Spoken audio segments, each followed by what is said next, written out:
The idea that a corporation could own colors is ridiculous sounding on first blush. But how outlandish is it? There is a corporation that kind of does own colors.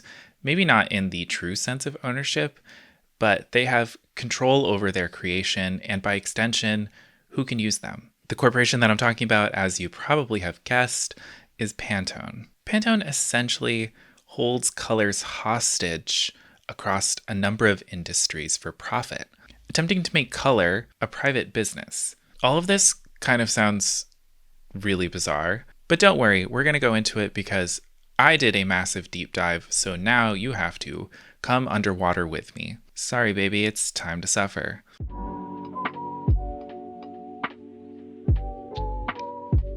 Hi, my name is Kat. I'm an artist, video person, and the increasing number of plants growing in my house is a cry for help. And you're watching Artists Beware, the series where I talk about all of the shady things affecting artists. If you like my videos, please consider subscribing, liking, commenting, finding my address, stealing my identity, and replacing me so I no longer have to suffer on this planet. And go over to my Patreon where I post exclusive videos every single month. I recently reignited a podcast where I interview other queer artists, and the exclusive video version is over on my Patreon. But if you want to listen to the audio version, you can do that on my second YouTube channel that I just started because now I'm that type of person, as well as going over on Spotify and Apple Podcasts or wherever you find podcasts. Where do you find podcasts? I don't know. On a genuine note, I just wanted to say thank you for all of the really kind comments and well wishes on my last video about the surgery that I urgently needed to remove a giant tumor that I had growing inside my spinal cord in my neck. I am alive and I am doing okay. Recovery has been very hard, but I'm slowly getting back to normal. I didn't need a spinal fusion, thankfully, but now I do have 4 plates and a bunch of screws holding 2 of my vertebrae together that they had to cut in half. Also, I really want to show my scar because it is extremely metal. So if you don't want to see that, please look away for the next 5 seconds. It's not gory, but if you just don't want to see that, but like, look at this. Look at this. Look at that. Hardcore on the dance floor, baby. Frankenstein. What a wonderful experience it is to have a human body. But yes, thank you so much to everyone who shared my itch.io bundle and donated for my medical expenses. I really actually don't know how I would be surviving right now without all of that generosity. And I'm so thankful. And I don't have words for how appreciative I am of everyone and my family and friends, and I don't know what I did to deserve all of these really kind people in my life, but I'm very thankful. Okay, enough of me being like sincere or whatever. Let's get into why Pantone is terrible. Okay.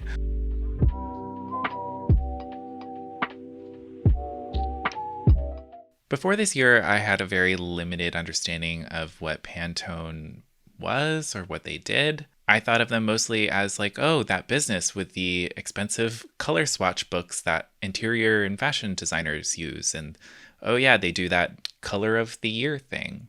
Pretty innocuous. And I think because I'm not a designer and I primarily work in physical media like paint, I didn't really understand the foothold they had on color in industries like product design, graphic design, advertising and marketing, interior design, and especially commercial printing. But before I go into how they have formed a monopoly on color, let's go into the history of Pantone and see what they are exactly.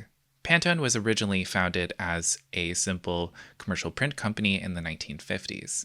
But through the second half of the 20th century, they evolved to be the premier authority on color. They did this mainly by developing a system for indexing the formulation and simulation of colors across a wide gamut of materials. They call this indexing the PMS, or the Pantone Matching System. Unlike generic color spaces that we have, like RGB or CMYK, which have their own standardized numeric values.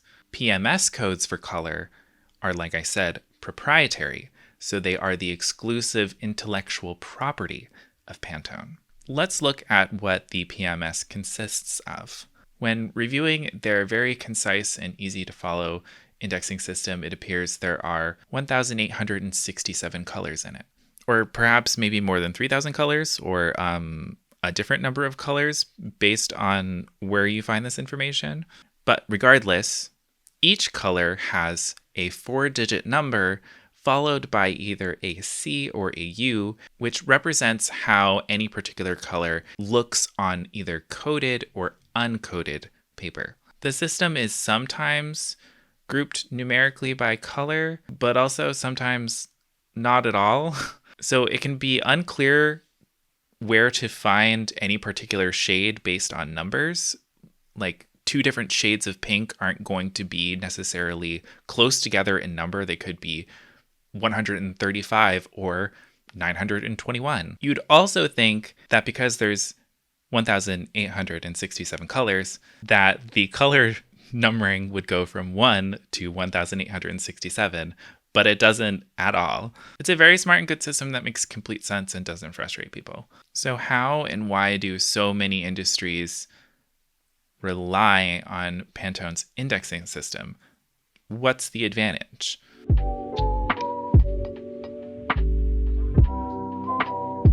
Let's say I wanted to start a small coffee roasting business. We'll call it Cat's Beans, which is actually a really good name for a coffee roasting company. And I want a way to consistently represent my business's logo colors across things like a computer screen or printed material or a metallic sign or a sticker. If I use one of the Pantone colors in the PMS system, I can trust that it'll be pretty accurately translatable between all of these formats. Let's say I decide on the color 3425C for the primary color of my logo.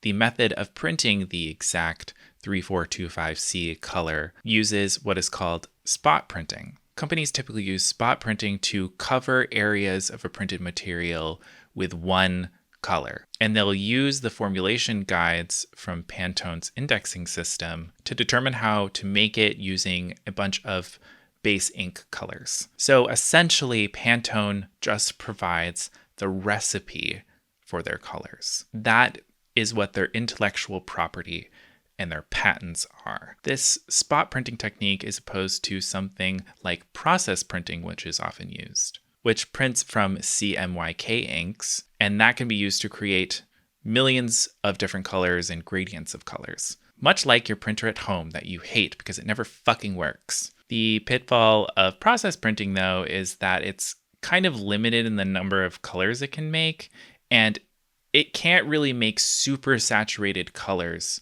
as well as spot printing can, which can lead to differences when printing on a variety of materials, like I said before.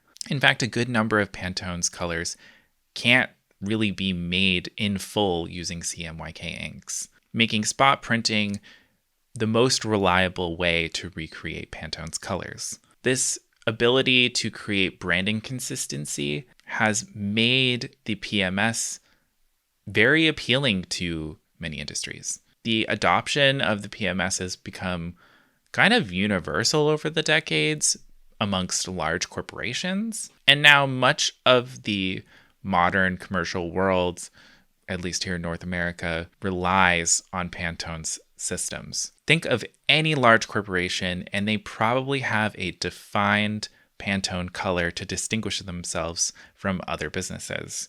And most famously, Tiffany & Company has a custom private color for their Robin's Egg Blue, which is 1837. You might ask yourself, so what that companies use specific colors from Pantone? What's the big deal?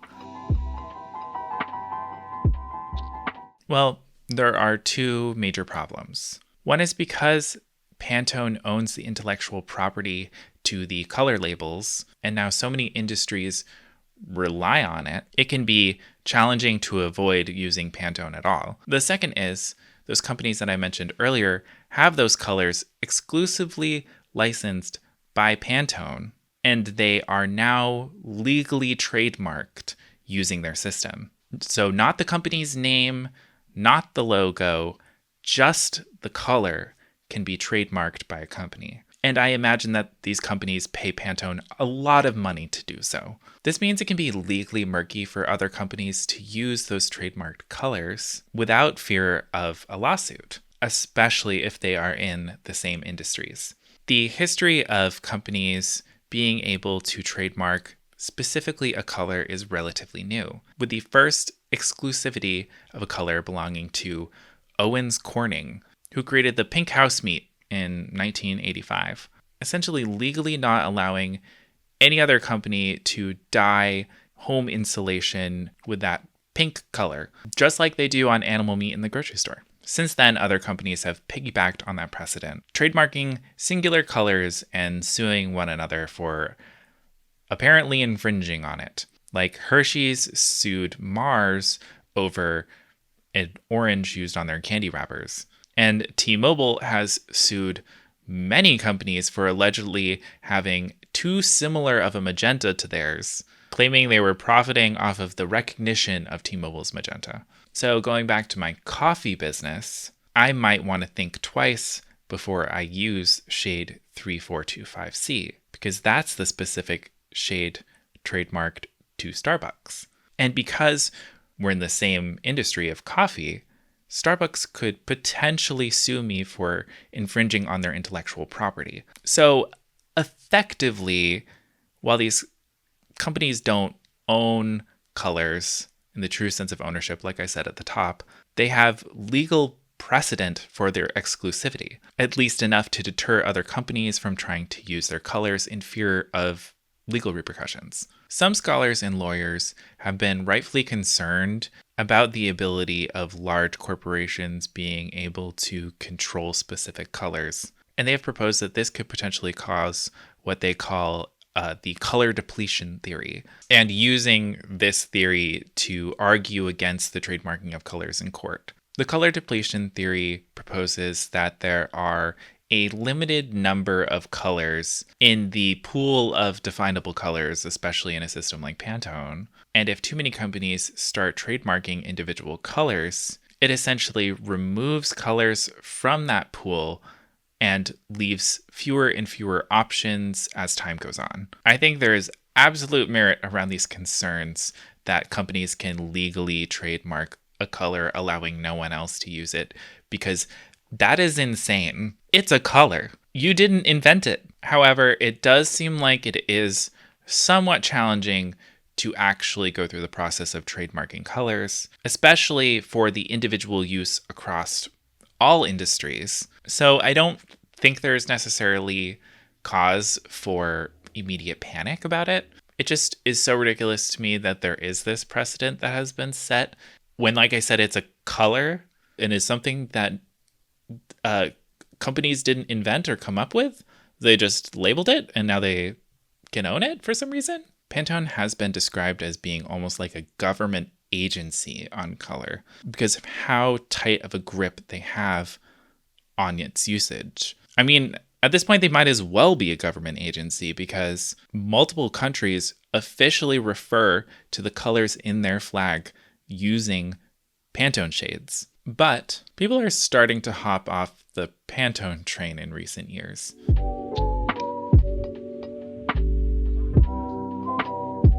They have come under a lot of heat recently because of their change in their partnership with Adobe, causing a lot of repercussions for artists and designers. Previously, already included in your ludicrously expensive Adobe subscription was the easy access to Pantone's swatches library using the Pantone Connect plugin, which was very helpful if you were, let's say, a designer hired by a business and they had specific Pantone shades they used in their branding. Now that change has gone into effect, if you go back into old files that use specifically Pantone colors, they will all be now turned black, and you will no longer have access to Pantone's library of colors.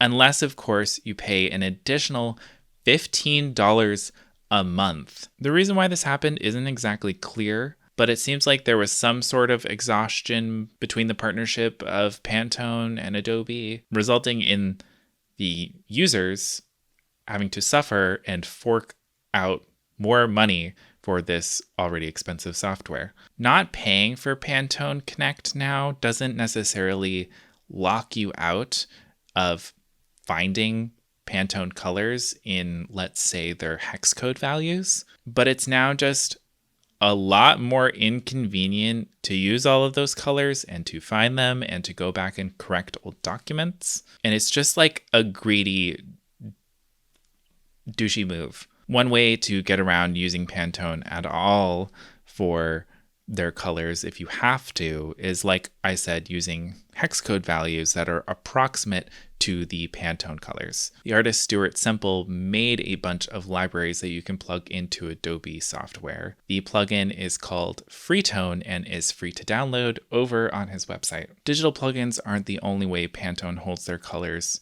behind a paywall. Those formula guide swatches that I mentioned earlier, the standard base set of that will run you a whopping $192. And they suggest that you replace them every 12 to 18 months because the colors fade, which is so ridiculous. And that standard set does not include a lot of colors in their library. If you wanted all of the colors, including how they look on different finishes, that will cost you $1,400. If you want to go ham and get their entire Pantone plastic chipset, that's $9,072. You can get a Pride mug from Pantone for $30. Wow, Slay Queen. Another shady thing that they attempted to do, which I think speaks to their drive to monopolize every aspect of color usage in the commercial world, is creating a set of 2,000 new formulas that used proprietary base inks in order to be printed, and they called this Pantone Go.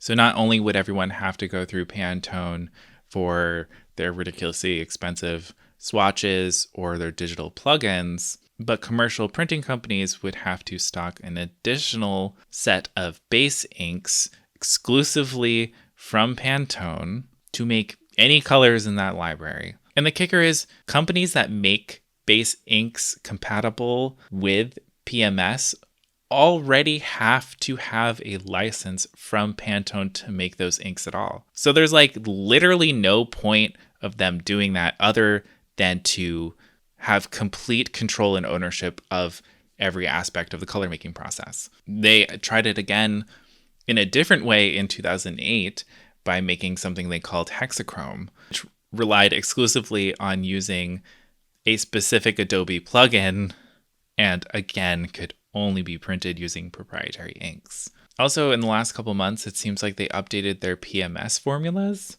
and changed to new inks, making some of the formulas in their prior formula guides incorrect. So you would either print the wrong colors if you use the old formula guides, or you would have to buy new formula guides all over again because they decided to change the inks, which fucks up the only thing that made their system useful in the first place. Also, another thing that really irks me about Pantone is their color of the year spiel that they do.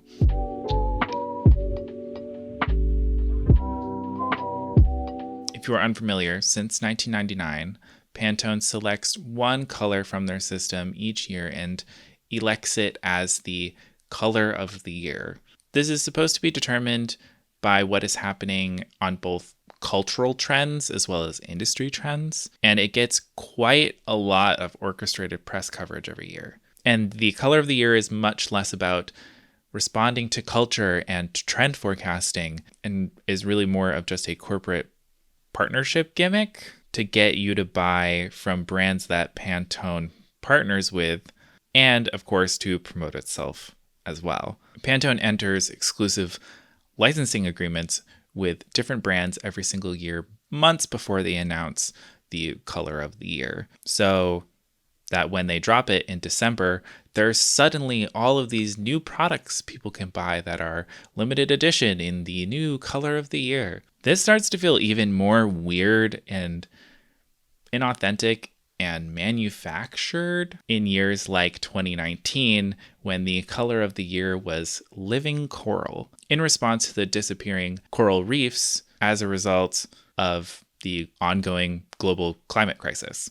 The color of the year should have been jade, because now that's what I call greenwashing. Here is a somewhat long but very impactful quote that I found on this subject, and really gets to the heart of the issues that I take with Pantone's approach to color as a business. For Pantone, the color of the year represents an annual effort to market a color and earn revenue based on merchandise and licensing. For us, however, the color represents what Pantone tells us. And almost inevitably, like a fortune cookie message gone wrong, the events of the year can prove to be Pantone's very undoing. Chosen to represent optimism, the year of 2021's color, illuminating yellow and ultimate gray, came at a time when numerous countries experienced the deadly blows of the Delta variant, wreaking more havoc in the pandemic's global second wave, while others experienced great political and economic turmoil. And the entire world suffered through the wrath of supply chain crisis that experts estimate will last well into 2024. Colors are a business for Pantone, but for us humans, they're still powerful vessels for moods, feelings, and emotions. Thinking of colors as a vessel for emotions is something that I resonate with strongly, as pretentious as it might sound. Color, or the absence of it, changes how we absorb art, media, culture, and the world at large. It is such an innate human desire to experience color and have it enrich our lives. Hi, this is Editing Cat. I wanted to extrapolate on this point for a second by saying that it was not my intention to potentially leave out folks who are blind or have color blindness, so I apologize for making that generalization. But what I meant by this is that we are sensitive to color from a evolutionary standpoint, since it was like part of our means of survival to be able to react to color for things like telling if food is safe to eat or if someone is sick, things like that. So while color may not be something that every person experiences equally, it is still part of our biology as a species. I hope that makes sense. Okay. Color can be extremely moving and express emotions or feelings that I feel like I don't necessarily have language for, because there's this language of color that can transcend so many different boundaries, which is why it's such a massively bizarre and dystopian concept to turn color into a privatized monopoly and then try to market it as this like feel-good creative pursuit. More than how shady and capitalistic it is, it's just fucking weird to me, and I don't like it, and I don't trust Pantone. Anyway, I hope you enjoyed this video, and I appreciate your support. And a special thank you to my patrons over on Patreon.